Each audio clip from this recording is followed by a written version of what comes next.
Steve is over there, and again, our boys are downstairs.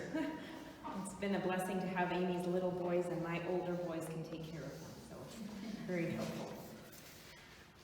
I was always very fond of Auntie Kathy. I cannot say I knew her very well, as Auntie Kathy spoke more in actions than in words. When she came to visit, I would make sure to sit with her and visit for a while. She would ask me questions and I would ramble on about my life. I can't imagine it was very interesting, but she always listened well and made me feel very valued. She always remembered our birthdays, and as was mentioned, she sent us a card every single year without fail. Even as I got married and had children, she knew them all. And in fact, her cards were always the first ones that we received. I loved receiving her cards at my birthday and at Christmas as well. Just the fact that she never forgot. She was a loving, consistent presence in our lives. As you know, Auntie Kathy loved making things for people. She made many things for me. And looking at the items that she made, the items showed how much she was actually really listening when I was rambling on all those times. For example, the green blanket over there she made for me because green is my favorite color. The other blanket there is extra long. She made it for Steve because he's so tall. She made many hats and sweaters and blankets for my boys, and they were so unique and fun. And there's a few pictures of the toques she made over there. She made a red and green circle. You'll see that over there. And it's actually a card holder for my son Isaiah, because we would play cards and he had difficulty holding all the cards. So we'd stick them in there and they would hold them all just for him. I'm so glad that I took the time to talk with her. I wish that I had spent more time. As I have reflected on Auntie Kathy, I've come to realize what a wonderful example she was of Christ's love for us. She loved us unconditionally for no reason at all. She poured out blessings and love on us, though we did nothing to deserve it. She had struggles, but she didn't share them with us. She did what she could with what she had and blessed us beyond measure. It was sad to have a birthday go by with no card for my dear Auntie Kathy. But I know that she is free and painless now. She is with her husband and with her Savior. I am so grateful for Auntie Kathy's presence in my life. I loved her and I miss her. Thank you. Nieces. Some of the things I wanted to talk about have already been mentioned, but I'll say them again. So we're all talking about things that Auntie Kathy has made. And when I became pregnant, that was sort of an overwhelming thought. I'm not a kids person. And one of the things that helped me get excited about having a new baby was that Auntie Marlene came on a visit, and she brought a ton of things that Auntie Kathy had made for this new baby that was coming. And I remember opening each thing, and she made a lot. She made little booties, and she made a diaper bag. And before we had our kid, obviously I was married first, and I mentioned to Auntie Kathy that my husband was a hunter and he liked camouflage.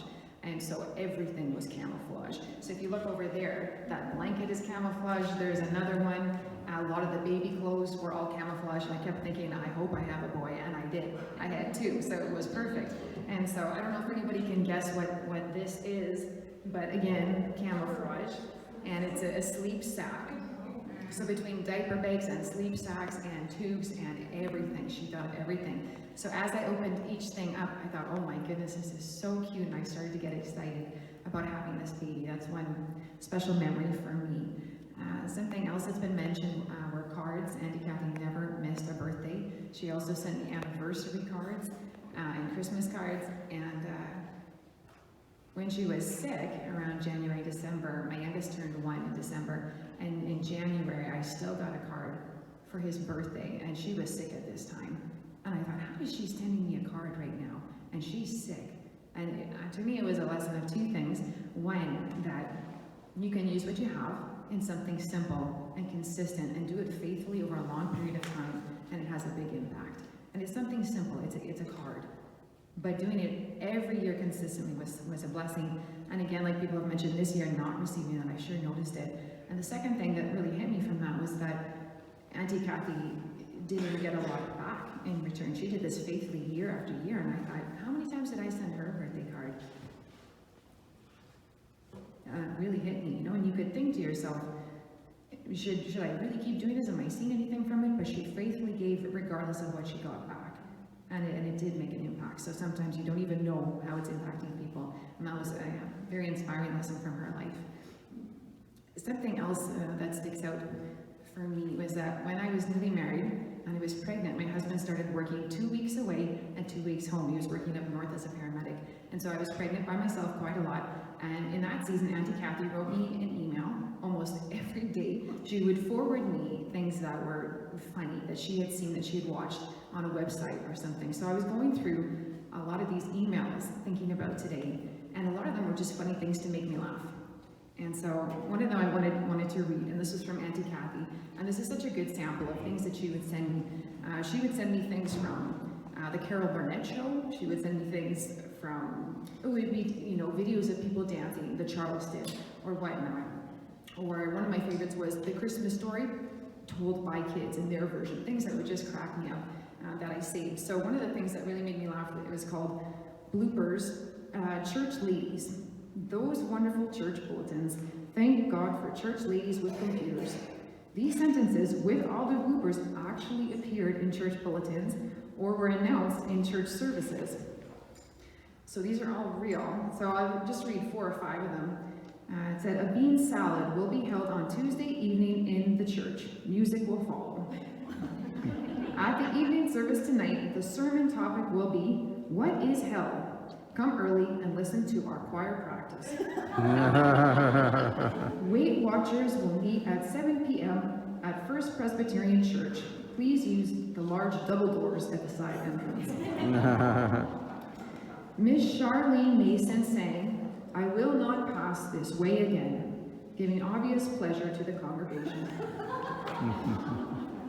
The sermon this morning, Jesus walks on the water. The sermon tonight, searching for Jesus. So Auntie Kathy sent me so many of these emails that really brightened my day. I'm very grateful for that. And I'm happy to be able to share some of that with you today. Thank you.